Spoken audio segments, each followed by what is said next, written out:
बात करेंगे बच्चे अम्ल किसे कहते हैं।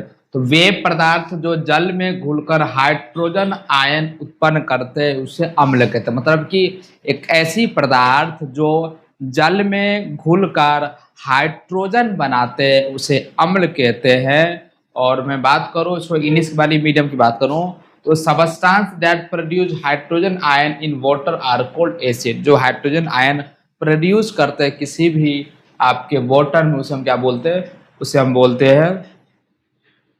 बोलते हैं अम्ल। दूसरा आपका अम्ल के गुण क्या होता है, यानी कि जो अम्ल है उसके कुछ ना कुछ आपके प्रॉपर्टी भी होंगे। पहला प्रॉपर्टी आपका ये स्वाद में खट्टे होते हैं। दूसरा आपका है नीले लिटमस पत्र को लाल कर देता है। तीसरा जल में घुलकर H+ आयन बना देता है। चौथा क्षार यानी कि ना बेस के साथ अभिक्रिया करके लवण और जल बना देता है, ये उसका गुण है। अब जैसे इसको इंग्लिश में क्या बोलते हैं, दे हैव सोर टेस्ट। ये स्वाद में से कैसा होता है, स्वाद में खट्टा होता है। दूसरा they turn blue litmus paper two red, blue litmus से यह रेड कर देता है। तीसरा ये आपको they produce H+ ion in water, water पानी के अंदर आपको जल के अंदर ये H+ आयन प्रोड्यूस करता है।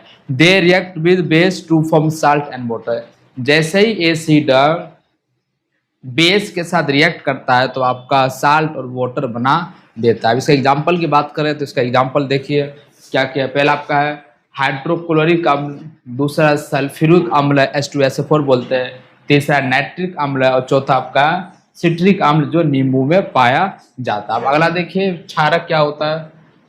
ये आपकी एग्जाम्पल है, कुछ मतलब कि इमेज हमने लिया है।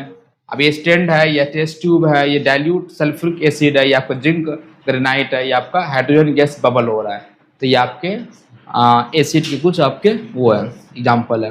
अब बात करेंगे कि एसिड कितने प्रकार के होते हैं। तो एसिड मुख्य रूप से अम्ल दो प्रकार के होते हैं।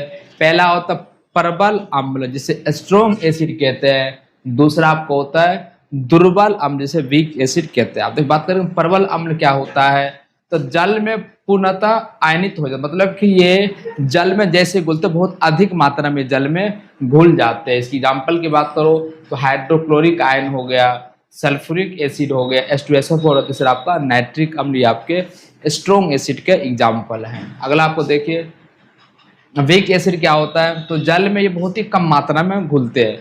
तो जल में आंशिक रूप से आयनित होते हैं लेकिन बहुत ही कम मात्रा में, ज़्यादा मात्रा में नहीं होंगे। जैसे ज़्यादा मात्रा में होगा तो आपका स्ट्रॉन्ग एसिड कहलाएगा।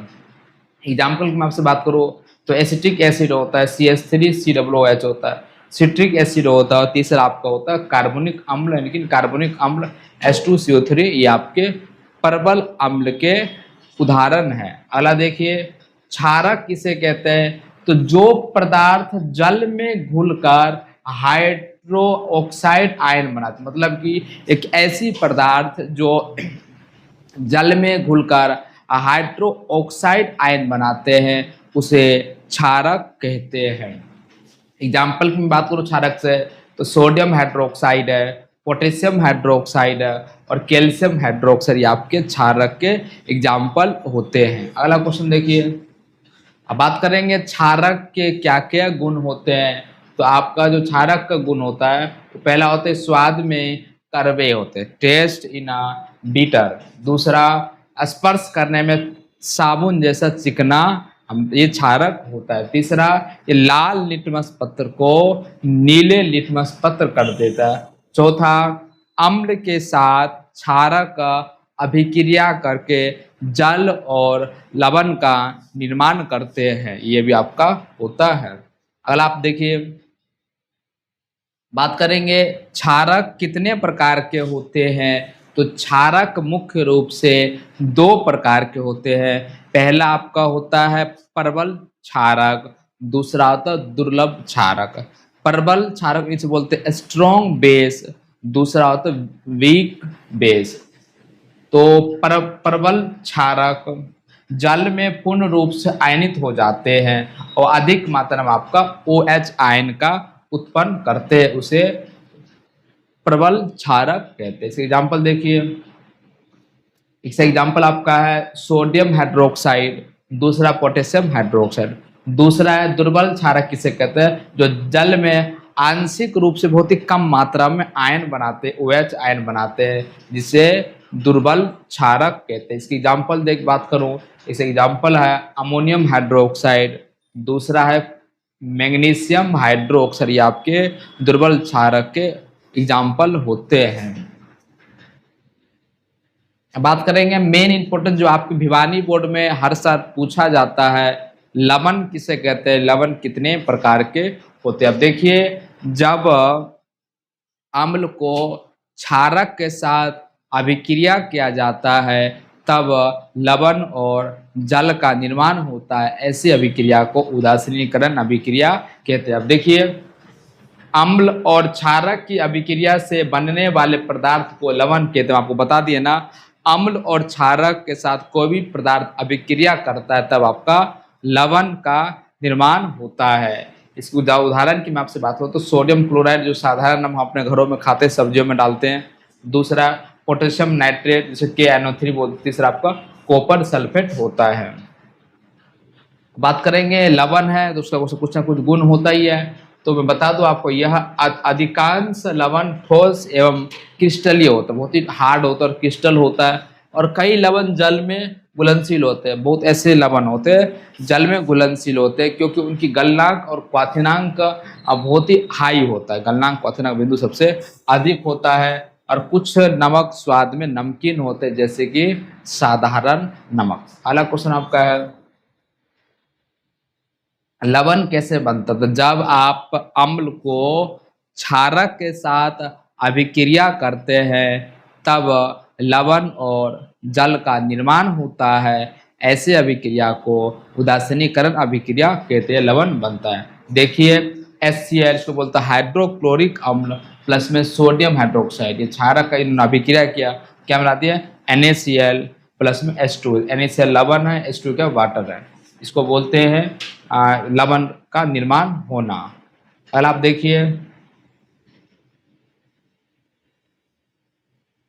लवण के उदाहरण पहले आपको सोडियम क्लोराइड है जिसे साधारण नमक बोलते हैं, दूसरा सोडियम कार्बोनेट जिसे धुलाई सोडा वॉशिंग सोडा बोला जाता है, तीसरा आपको कॉपर सल्फेट CuSO4 5H2 जिसे नीला थोथा बोला जाता है, ब्लू विट्रोल बोला जाता है, चौथा पोटेशियम नाइट्रेट KMnO3 होता है, KNO3 होता है जिसे सोडा बोला जाता है। आपके लवण के उदाहरण है। तो हम एक ऐसी पदार्थ होते जो किसी विलयन की अम्लता या क्षारीय प्रकृति का पता लगाने के लिए अपना रंग या गंध बदलते, मतलब कि सूचक एक ऐसी प्राकृतिक संसाधन होता है जो किसी अम्ल या किसी क्षारक की गंध या रंग बताता है, उसे सूचक कहते हैं।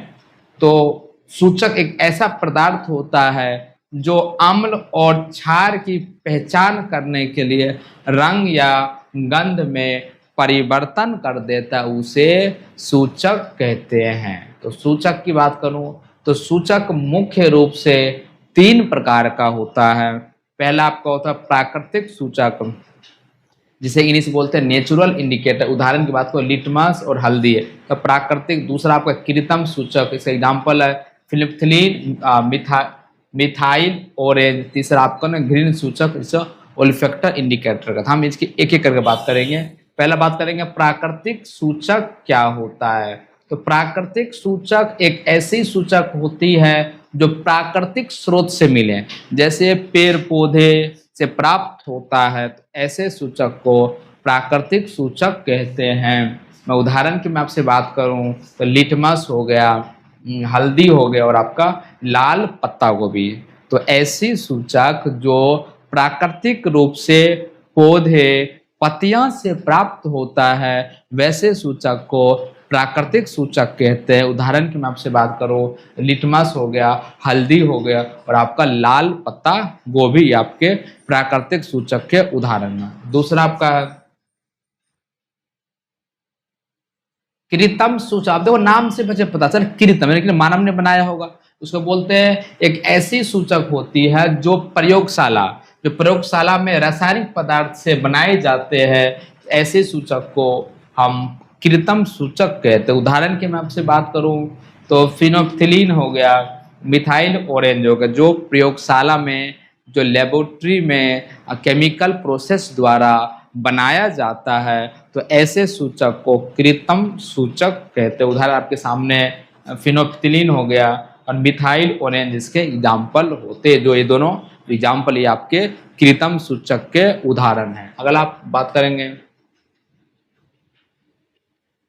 घृण सूचक किसे कहते हैं, तो घृण सूचक एक ऐसी पदार्थ होती है जिनकी गंध अम्लीय क्षारीय माध्यम में बदल देती है या महसूस नहीं होता। इसका प्रयोग अम्ल और क्षारक की पहचान करने के बाद किया जाता है। मतलब आप बोल सकते हैं घृण सूचक एक ऐसी सूचक होती है जो अम्लीय क्षारीय, किसी चाहे अम्ल चाहे क्षारीय माध्यम में बदल देता है, चाहे अम्लीय माध्यम में बदले चाहे क्षारीय माध्यम में बदले, परंतु उसमें कोई महसूस नहीं होता ये कैसी गंध है, मतलब कि उसमें कोई महसूस नहीं होता है। तो ऐसे सूचक को घृण सूचक कहते हैं। एग्जाम्पल की मैं बात करूं, एग्जाम्पल तो प्याज हो गया, लौंग का तेल हो गया, आपका वेनिला, ये आपका एग्जाम्पल होता है, घृण सूचक का एग्जाम्पल है।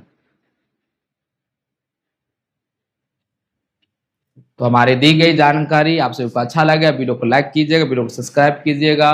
और दूसरे पार्ट में हम बात करेंगे पीएच स्केल क्या है, पीएच स्केल का यूज क्या है, वॉशिंग सोडा क्या है, धापक सोडा क्या है। उम्मीद करता हूँ हमारी दी गई जानकारी आप सभी को अच्छा लगेगा। वीडियो को लाइक कीजिए, वीडियो को सब्सक्राइब कीजिए। चलिए मिलते हैं नेक्स्ट वीडियो में। जय हिंद, जय